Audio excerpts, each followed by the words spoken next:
Every history textbook on Earth uses the exact same ancient drawing to explain away the greatest engineering mystery in human history, but the image they are relying on is a complete psychological trap. If you open any standard curriculum on ancient Egypt, you will find a beautifully detailed illustration based on a limestone relief discovered deep inside the tomb of a local noble named Jehutihotep at Deir el-Bersha, carved into the rock around 1850 BCE. This famous image depicts a towering 60-ton statue strapped tightly to a heavy wooden sledge. In front of it, a massive crew of 172 men lean into thick ropes, straining their muscles to pull the monument across flat ground, while a lone figure stands at the front pouring a liquid onto the sand. For over a century, mainstream archaeology has pointed directly to this single drawing as the definitive smoking gun. They use it to tell generations of students that the millions of monumental stones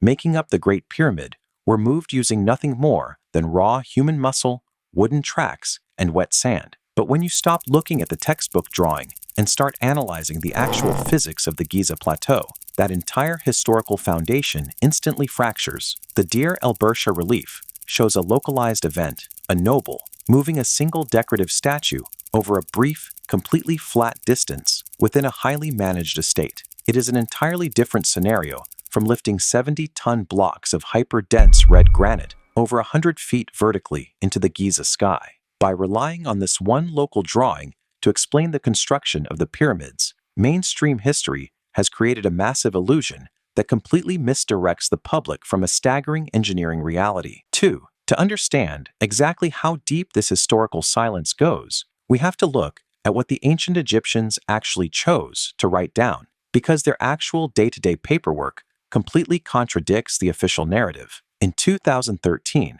an archaeological team uncovered the Diary of Merer at the ancient Red Sea port of Wadi al-Jarf, which is widely celebrated as the oldest papyrus ever discovered on Earth. This document is an absolute masterpiece of meticulous bureaucratic bookkeeping written by a middle management inspector who ran an elite crew of boatmen. Merer's daily logs track everything down to the single basket of onions, the names of his workers, their daily food rations, the exact breakdown of their shifts, and the precise number of fine white limestone blocks they loaded at the Tura quarries to ship across the Nile directly to Giza. This incredible text proves beyond any shadow of a doubt that the pyramid builders were deeply obsessed with recording their logistics and saving every single line of data. Yet, when you look through these highly detailed records for any mention of the massive 70-ton Aswan granite blocks, you find absolutely nothing. For a civilization that ran entirely on meticulous paperwork and recorded every single minor transaction, the total systematic absence of a transport record for the most physically grueling, high-stakes material in the entire monument is not a minor historical gap. It is a loud, deliberate silence. The builders did not simply forget to log the cross-country transport of the heaviest stones in their kingdom. They chose to keep those specific methods entirely off the standard administrative ledgers. 3. The primary clue that completely shatters the mainstream sledge and rope narrative sits in a barren, sun-scorched mountain pass known as Wadi Hammamat, where the ancient scribes left behind a coded message in plain sight. For thousands of years, this dry desert riverbed served as a brutal quarry route connecting the Nile Valley to the Red Sea, and its towering cliff faces act as an ancient graffiti wall covered in hundreds of highly detailed inscriptions. Among them sits an incredibly strange text catalogued by archaeologists as Hammamat Inscription 87, dating back to the reign of Mentuhotep IV. For generations, mainstream scholars have glanced at this inscription and quickly moved on, casually translating the central phrase as a generic religious dedication to the House of Ptah. But the moment you look at the actual grammar, the scribe carved into that rock, the standard translation completely falls apart. The core verb used in the inscription is fa'i, an ordinary Egyptian word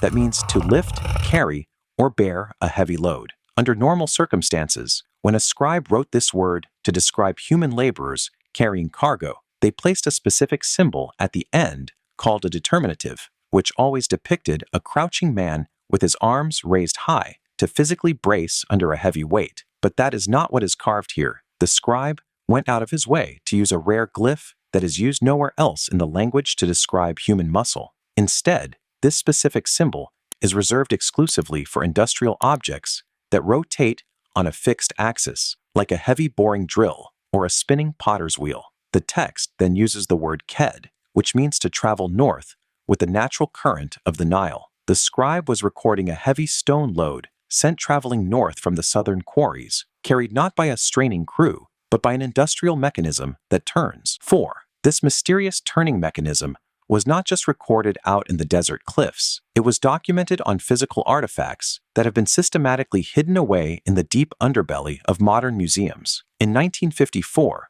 the renowned Egyptian archaeologist Ahmed Fakhri was excavating a dark, unmapped shaft tomb near the ancient necropolis of Saqqara when he pulled a broken limestone relief fragment out of the earth. Fakhri was a brilliantly detailed scholar, and inside his official field notebooks, he dedicated 3 full pages to sketching the precise glyph sequences running across this mysterious artifact. In his professional notes, he explicitly described the relief as a complex industrial mechanism, stating clearly that its structural layout suggested an unknown manufacturing or lifting purpose rather than anything artistic. Crucially, his notes place the discovery of this fragment directly on the grounds of an active ancient quarry site. Yet 17 years after its initial discovery, following a sweeping change in the Antiquities Administration, the artifact's official registry file was quietly altered behind closed doors. With absolutely no new physical analysis, no public explanation, and no scholarly debate, the industrial fragment was reclassified as a piece of decorative funerary art. It was moved completely out of sight, tucked away into heavy storage crates in the basement of the Cairo Museum,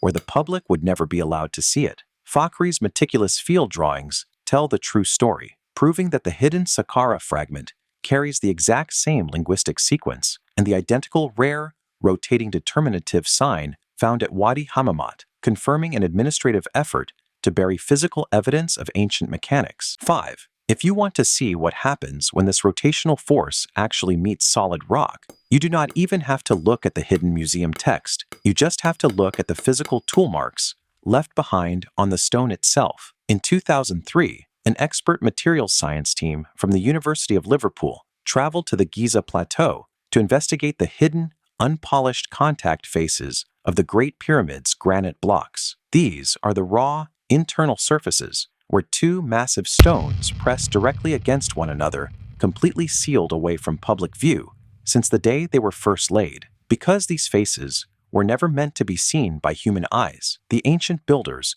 never ground them down or polished away the original marks of the tools. What the researchers discovered when they analyzed these hidden surfaces completely shocked the engineering community.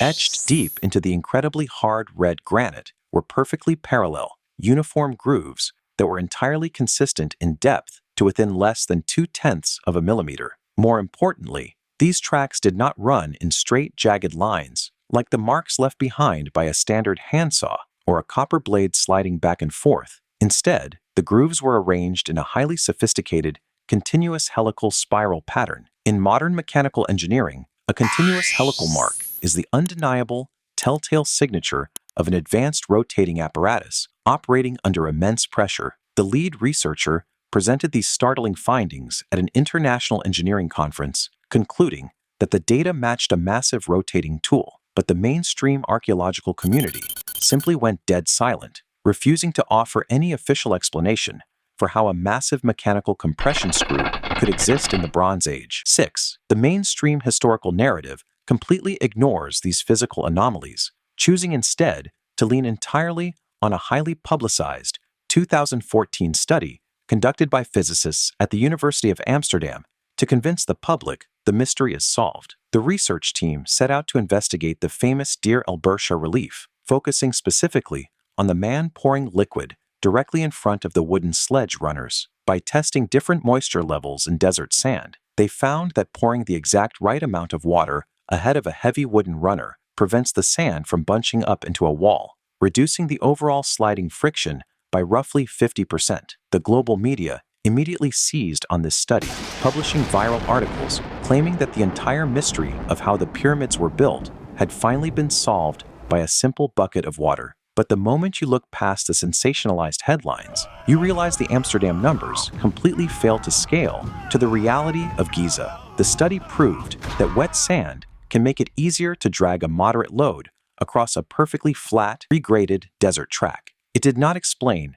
how a 70-ton block of hyper-dense granite could be dragged across 800 kilometers of rugged, unpaved Egyptian terrain, across major rivers, and up a steep, rocky plateau. More importantly, reducing sliding friction on flat ground does absolutely nothing to solve the ultimate engineering bottleneck, lifting those massive blocks vertically into the sky and placing them inside the upper chambers of the monument. The friction was explained, but the actual transport remained completely impossible under the official story. The systemic effort to keep this mechanical reality quiet is not a modern phenomenon. It is a highly calculated campaign to erase the true history of Giza's logistics that has been running for thousands of years. Around 1336 BCE, following the death of the controversial pharaoh Akhenaten, his orthodox successors launched a massive, state-sponsored campaign to chisel his name, his face, and his records from every stone wall in the kingdom. What is rarely taught in modern history books is exactly why Akhenaten's records were viewed as such a massive threat to the state.